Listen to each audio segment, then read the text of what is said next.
Shemai, today we've asked permission to come into a field to have a look at this tree here that's come down. It was dead and it's a silver birch, and what we're going to have a look at, we've looked at silver birch before, but what we're actually going to look at here is a fungus that grows on silver birch, and it's called the Birch Polypore. It used to be known as, and if you should look it up, the Latin name is Piptoporus betulinus, but it's now known as Fomitopsis betulinus, but actually they're both one and the same. So the Birch Polypore, it is a common parasite found on birch, and it's this hoof shape you can see here. Now these are small ones. Now I'm going to work my way up the stem. Now you can imagine this would be really quite high up the tree. There's another one there. This is a useful one to see because you can see that little sort of stem-like attachment that attaches it to the actual bark, and they'll pop out through the bark of birch trees, and they're generally this kind of sort of hoof-shaped, as you can see here, and they start off being sort of white when they're younger, and then they can have this sort of browny, rusty-coloured brown, hazel brown as they get older, and as this would get bigger, often the surface can crack. You can see underneath the underside there, and the underside is white, and you can often see pores where the spores would eventually come out of on the underside. Now if we were to cut this through, so cut it in half for example, the flesh on the inside would be white and rubbery, and it actually has quite a strong mushroomy sort of fungusy smell. Now this one, if I put my hand there as a sort of as an indication, that one isn't a particularly massive one. The one we looked at before was even smaller, but they can grow to between sort of 8 to 30 centimetres across, and they can be sort of anywhere between 2 to 8 centimetres thick. You can see this one is more of a sort of hoof shape there, but the actual, you can see there. Okay, so the horse's hoof fungus attacks weakened and dying birch trees. Now this one, when I looked at the base of it, there was a lot of honey fungus around the base, which obviously can weaken the tree in itself. So this now has appeared as the tree has died, and the fruiting body there has come out through the bark.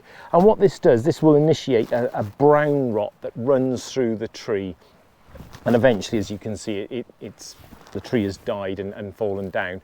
Now these aren't edible, however they do have lots of uses, because although they're not edible, they aren't poisonous to us. So they're used a lot, and actually there's a lot of research at the moment into the medicinal uses of them, because historically they've been used as put in boiling water and made into like a tea, into a tonic, which is said to help the immune system. But it's also used as like an antiseptic to clean wounds. It's been used again almost like a plaster, like a microporous plaster, to put on cuts and things, because it has this sort of antiseptic and antifungal property. And interestingly, the 5,300-year-old ice mummy Otzi that was found in the Alps in 1991 was actually found to be carrying some of this on a necklace that he was wearing. Now it was thought that it could be because of its antibiotic properties, but also it was used to sort of treat intestinal worms. So there's a thought that maybe that was another reason why he was carrying it. Like I say, this can be used as plasters, because if you cut it through there, little strips can be peeled off the underside, and that's what is used as like a plaster, as well as being used for medicinal purposes. It also goes by another name. The Birch Polypore goes by another name, which is the razor strop fungus, and that's because this underside could be taken off in thin layers, and it would be stuck down to a flat wooden board, and it would be used to do the final sort of hone-in, polishing, sharpen of a barber's straight razor. And it can still be used today for sharpening knives. It puts that final sort of very fine, sharp finish onto knives. This as well, if I took it back and I cut it into sort of thinnish strips, about 3 millimeters, I guess, it can be dried and it can be made into an excellent tinder for lighting fires. And once it's really dry, if you use a flint and steel, it'll take a spark really well and start to smolder. And like a lot of these fungus, it will smolder for a long time, so you can actually transport your sort of fire quite long distances, because it will continue to smolder as you do that.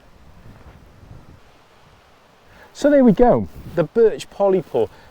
This one's easy to spot because, like I say, the tree has fallen down. So, but normally these would grow quite high up in a tree. So, you know, I think we saw one when we went on our fungus walk a couple of weeks ago that was sort of up, way out of reach. But it's nice to be able to get down close and actually see them. And you can see there's lots and lots of uses for it. So keep your eyes peeled. They grow on birch trees. So once you can identify your birch trees, especially dead ones, you're likely to find it. So go out and see if you can find it, and good luck.